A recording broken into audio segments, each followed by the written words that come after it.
Hello guys, आज हम wave optics का लेक्चर नंबर 2 ले रहे हैं। और इसमें हम जो लास्ट लेक्चर था हमारा वो इंट्रोडक्शन बेस्ड था। आज हम इसमें टॉपिक स्टार्ट करेंगे वेव ऑप्टिक्स का। उसमें हमने लास्ट लेक्चर में हमने रे ऑप्टिक्स के बारे में कुछ पॉइंट की बात की थी कि रे ऑप्टिक्स का जो कॉन्सेप्ट था वो फेल हो चुका था सारे जितने भी लाइट से एक्सपेरिमेंट होते हैं उसको एक्सप्लेन करने में। इसलिए हमें एक न्यू कॉन्सेप्ट की नीड पड़ी।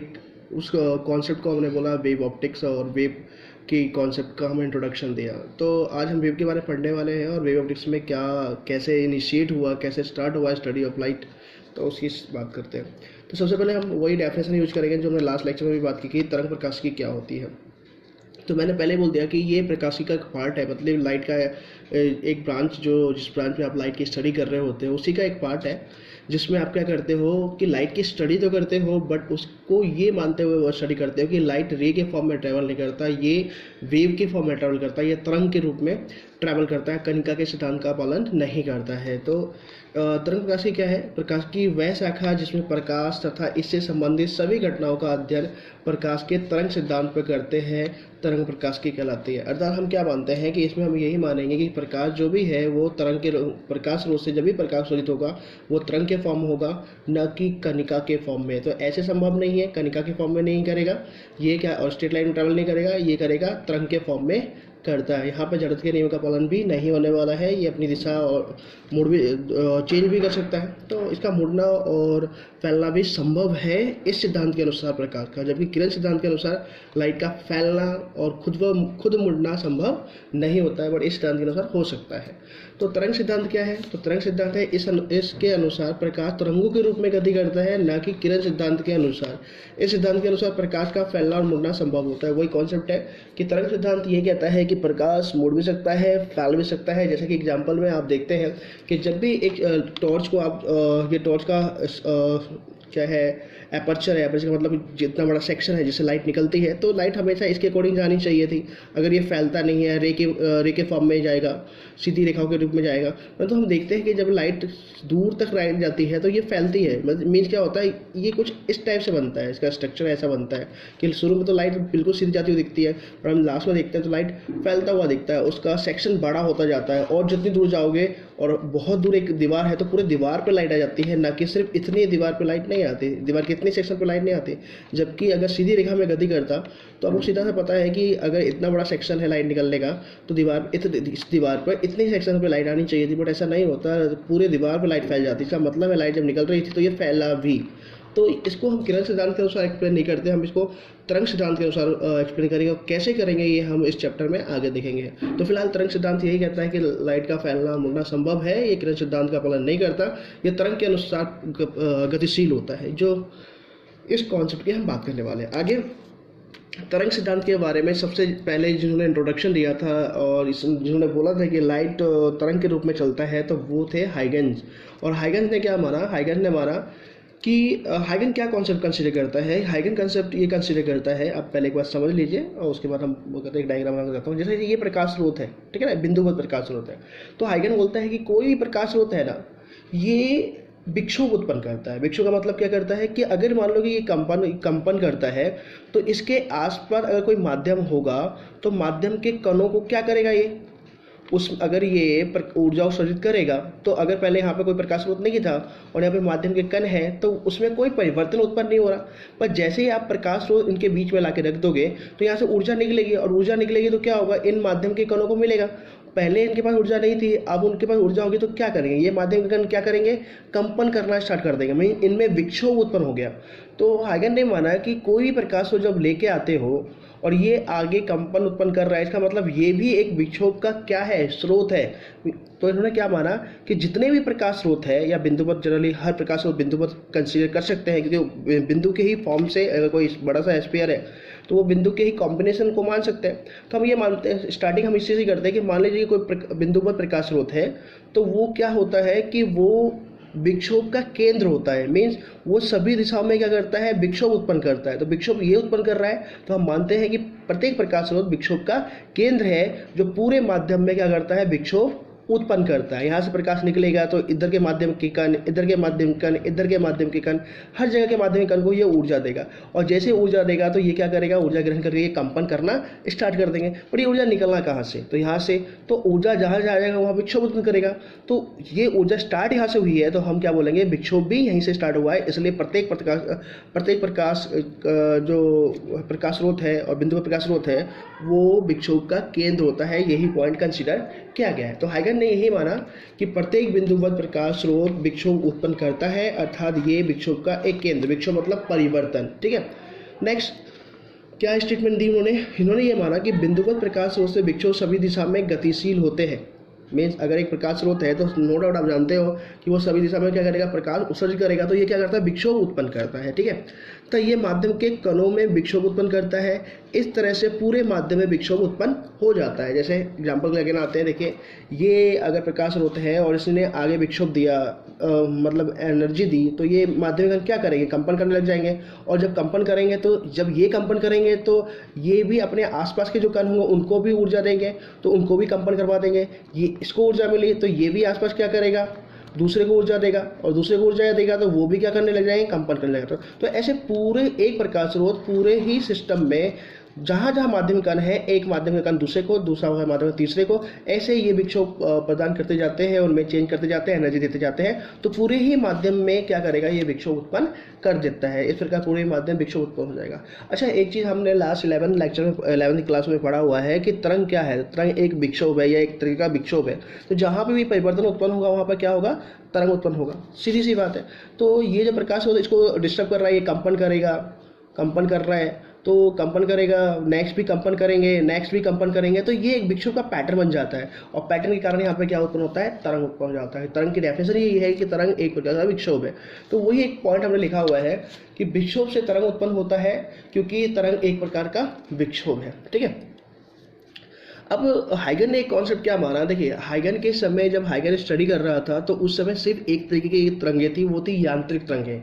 उस समय विद्युत चुम्बकीय तरंगों की डिस्कवरी नहीं हुई थी। तो इन्होंने क्या माना था, इन्होंने माना कि जहाँ जहाँ प्रकाश है वहाँ पहली तो बात इसने क्या माना कि उस समय विद्युत चुम्बकीय तरंग थी नहीं, तो केवल कौन सी थी, यांत्रिक तरंगें थी। और ध्वनि तरंग पे भी ये काम कर ही रहा था, ध्वनि तरंग भी एक तरीके की यांत्रिक तरंगें होती है। तो इनके अनुसार प्रकाश अगर विक्षोभ उत्पन्न कर रहा है और विक्षोभ एक तरंग है, तो प्रकाश तरंग उत्पन्न कर रहा है, और तरंग उत्पन्न कर रहा है तो वो तरंग किस प्रकार की है, तो वो तरंग यांत्रिक तरंगें हैं। कैसी है, यांत्रिक तरंगें। तो यदि तरंगें यांत्रिक तरंगें हैं तो उनके लिए माध्यम की आवश्यकता बहुत जरूरी है, क्योंकि यांत्रिक तरंगें बिना माध्यम के गतिशील नहीं होती है। तो इसलिए इन्होंने बोला कि जहाँ जहाँ प्रकाश है वहाँ वहाँ एक माध्यम होना चाहिए, जिसको इन्होंने ईथर माना। ये काल्पनिक ईथर, एक केमिकल ईथर की बात नहीं की, इन्होंने मान लिया उस माध्यम को, मान लिया ईथर। ठीक है, बहुत सारे क्वेश्चन पूछते हैं कि पूछा उन्होंने उनसे कि ये माध्यम अगर हर जगह ये माध्यम है तो दिखाई क्यों नहीं देता। तो इन्होंने ये बोला कि ये बहुत हल्का होता है तथा पारदर्शी होता है। ये इसका एक ड्रॉबैक था, जिसके कारण ये इनका कॉन्सेप्ट फेल हो गया, जो हम आगे पढ़ने वाले हैं।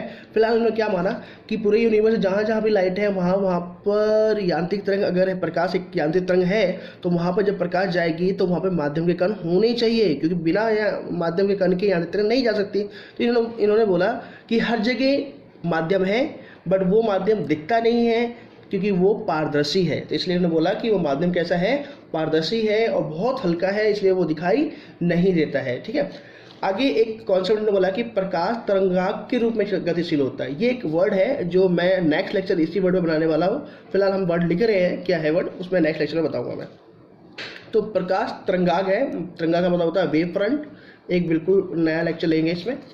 प्रकाश एक तरंगाग है, तरंगाग के रूप में गतिशील होता है, प्रकाश तरंगाग के रूप में गतिशील होता है। और इस सिद्धांत के अनुसार, मीन्स हाइगन के तरंग के सिद्धांत के अनुसार, हाइगन के तरंग सिद्धांत के अनुसार परावर्तन, अपवर्तन, व्यतिकरण, विवर्तन की व्याख्या हो सकती है और होती भी है। ठीक है, रे ऑप्टिक्स में किरण सिद्धांत के अनुसार हम परावर्तन अपवर्तन की व्याख्या कर सकते हैं, व्यतिकरण और विवर्तन की व्याख्या नहीं कर सकते।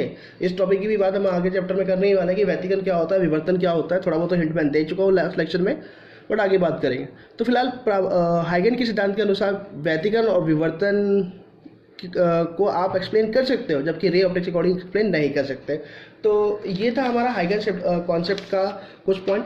लेकिन हाइगन का जो कॉन्सेप्ट था वो फेल हो चुका था। हाइगन का कॉन्सेप्ट क्यों फेल हुआ, उसका मेन रीजन क्या था, वो तीन चार रीजन है जो हम बात करते हैं। देखिए, हाइगन के टाइम में EMW विद्युत चुम्बकीय तरंगे इलेक्ट्रोमैग्नेटिक वेव की डिस्कवरी नहीं हुई थी। उस समय ये डिस्कवरी नहीं हुई थी, तो इन्होंने बोला कि अगर प्रकाश यांत्रिक इन्होंने क्या मान लिया कि प्रकाश यांत्रिक तरंग, क्योंकि यांत्रिक तरंग की खोज हो चुकी थी, विद्युत चुम्बकीय तरंग की खोज हुई नहीं थी, तो इन्होंने बोला कि प्रकाश जो है ना वो यांत्रिक तरंगें ही हैं, ये इसी के रूप में गतिशील होती है। तो पहली बात, अब हम जानते हैं कि प्रकाश विद्युत चुम्बकीय तरंग होता है क्योंकि ये निर्वात और माध्यम दोनों में गतिशील होता है। और प्रकाश वाकई में जब सन से प्रकाश आता है, आप सोचिए एक बार, जब ये सन है और सन से आसपास क्या है, निर्वात है, और ये पृथ्वी है, तो पृथ्वी के आसपास तो माध्यम है, बट सूर्य के आसपास माध्यम नहीं है। तो अगर प्रकाश यहाँ से निकलेगा और पृथ्वी पे आएगा और पृथ्वी के आसपास जो माध्यम उसमें आएगा, तो उससे पहले उसे पास कहाँ करना पड़ेगा, ये वाला सेक्शन पास करना पड़ेगा। और यहाँ पे क्या है, निर्वात, यहाँ पे कोई माध्यम नहीं है।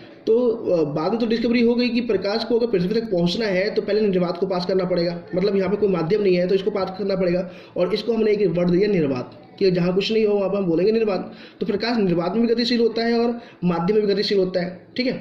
ये तो आज का कॉन्सेप्ट है, बट उस समय निर्वात टर्म की बातें नहीं होती थी और निर्वात के एग्जिस्टेंस की बातें भी नहीं एक्सेप्ट की जाती थी, ठीक है। तो इन्होंने क्या मान लिया कि प्रकाश यांत्रिक तरंग है, बट हमें आज पता है कि प्रकाश क्या है, विद्युत चुम्बकीय तरंग होता है। तो एक ड्रॉबैक ये भी है कि इन्होंने क्या माना, प्रकाश विद्युत चुम्बकीय तरंग के रूप में गतिशील होता है, न कि यांत्रिक, जो कि एक गलत पॉइंट था। नेक्स्ट, इन्होंने क्या माना, प्रकाश जो है ना वो यांत्रिक तरंग है, और यांत्रिक में भी दो पॉइंट मैंने देखो आपको 11th में पढ़ा रखा है कि दो कॉन्सेप्ट होते हैं, एक अनुप्रस्थ होता है, अनुप्रस्थ तरंग, और एक प्रकृति होती है अनुदैर्घ्य की होती है, राइट ना।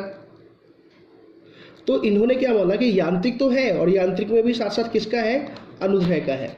बट हम आज जानते हैं कि जो विद्युत चुम्बकीय तरंग होती है वो केवल एक ही प्रकृति का पालन करती है, वह है अनुप्रस्थ। देखिए, यांत्रिक तरंगें दो प्रकार की होती है, नो डाउट, अनुप्रस्थ भी होती है और अनुदैर्घ्य भी होती है। 11th में हमने ये डिस्कशन हम लोग कर चुके होते हैं कि अनुप्रस्थ क्या होता है, अनुदैर्घ्य क्या होता है। वैसे आप जान लीजिए कि अगर तरंग आगे की तरफ जा रही है, तरंग की गति की दिशा आगे की तरफ है, तो माध्यम के कण ऊपर नीचे गति करते हैं, तो ये तो होता है अनुप्रस्थ। अनुदैर्घ्य का मतलब है तरंग अगर आगे की तरफ जा रही है तो माध्यम के कण उसी के अनुसार आगे और पीछे गति करते हैं, ठीक है। तो ये तो है अनुदैर्घ्य और ये अनुप्रस्थ।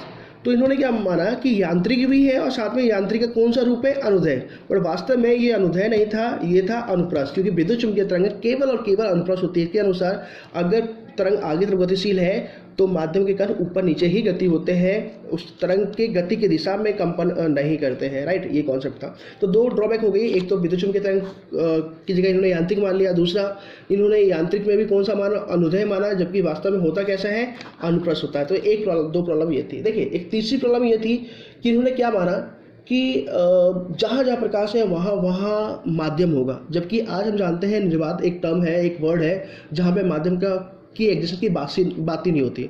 और जब भी सन से कोई लाइट आती है, जब भी आप सन से कहीं से लाइट भेजते हो, तो पहले सन के आसपास का जो एरिया है निर्वात है, वहाँ से पास होना बहुत ज़रूरी है। तो यहाँ पर माध्यम है ही नहीं, और इन्होंने क्या माना कि यहाँ पर भी माध्यम है, ये दिखाई इसलिए नहीं देता क्योंकि ये पारदर्शी है। तो एक प्रॉब्लम ये थी, इन्होंने जिस माध्यम को इन्होंने ईथर माना काल्पनिक होता है, और ये संभव नहीं हो सकता, ठीक है। क्योंकि अगर आप देखें पृथ्वी की सतह से भी, अगर मान लो ये अगर पृथ्वी का सतह है और यहाँ से आप जितना ऊपर जाएंगे माध्यम का घनत्व कम होता जाता है, अलग अलग माध्यम मिलता है। जैसे नीचे की तरफ तो हेवी गैसेस मिल जाएगी, पर जैसे जैसे ऊपर आप जाते हो तो हल्की गैसें मिलती है, राइट ना। जैसे हाइड्रोजन गैसेस, अर्थ पे तो कार्बन डाइऑक्साइड, ऑक्सीजन सब मिल जाएगा, लेकिन जैसे जैसे आप ऊपर जाओगे ये गैसेस नहीं मिलती, क्योंकि ये भारी जो हल्की गैसें, ऊपर कौन सी हल्की गैस होती है, वो हल्की, और नीचे गैस कौन सी होती है, भारी गैसेस होती है। तो यही कॉन्सेप्ट है कि एक ही माध्यम हर जगह नहीं मिल सकता, जबकि इन्होंने क्या माना कि ये एक ही माध्यम हर जगह संभव है। तो ये संभव नहीं था, तो इन्होंने जो माध्यम माना था ईथर, जो हर जगह संभव है, वो नहीं हो सकता, क्योंकि एक ही माध्यम हर जगह संभव नहीं है। अलग अलग माध्यम अलग अलग होते हैं और कई जगह माध्यम होते भी नहीं है। तो इनका जो माध्यम था ईथर मानने का कॉन्सेप्ट, वो गलत था, ठीक है। दूसरा एक पॉइंट है जो हम नेक्स्ट लेक्चर में डिस्कशन करने वाले हैं, वो था प्रकाश है ना, वो तरंगाग के रूप में गति करता है, जो मैंने एक पॉइंट लिखा था, हाइगन ने भी माना था। और इन्होंने माना कि हाइगन तरंगाग जो होता है ना, वो सिर्फ आगे की तरफ भी गतिशील होता है। बट आज के डेट में जो डिस्कवरी है वो ये है कि तरंगाग आगे पीछे दोनों तरफ गतिशील होता है। पर इन्होंने क्या माना कि ये हमेशा के आगे की तरफ ही गतिशील होता है। तो मैं आगे वाले लेक्चर में दो कॉन्सेप्ट की बात करूंगा कि तिरंगा क्या होता है और तिरंगा की गति कैसे होती है, ये सब कॉन्सेप्ट की हम बात करने वाले हैं। तो फिलहाल ये जान लीजिए कि इन्होंने जो तिरंगा माना, इन्होंने माना कि तिरंगा केवल आगे की तरफ गतिशील होता है, तिरंगा पीछे की तरफ गतिशील नहीं होता। तो यही था हमारा हाइगन का आज का लेक्चर, और इस लेक्चर में हम इतना डिस्कशन करेंगे। नेक्स्ट लेक्चर में तिरंगा के बारे में डिस्कशन करने वाला हूँ कि तिरंगा क्या होता है, और ये बहुत ही इंपॉर्टेंट चीज़ है क्योंकि इसी कॉन्सेप्ट पे पूरा चैप्टर डिपेंड करेगा। तो तिरंगा के बारे में अगर आपको मौका मिलता है कहीं से पढ़ने का तो उसे पढ़िए, और उसमें अपन कल या आज ही हो सके तो आज ही मैं एक नेक्स्ट लेक्चर डाल के उसमें डिस्कशन करूँगा। तो आज के लिए इतना ही, थैंक यू।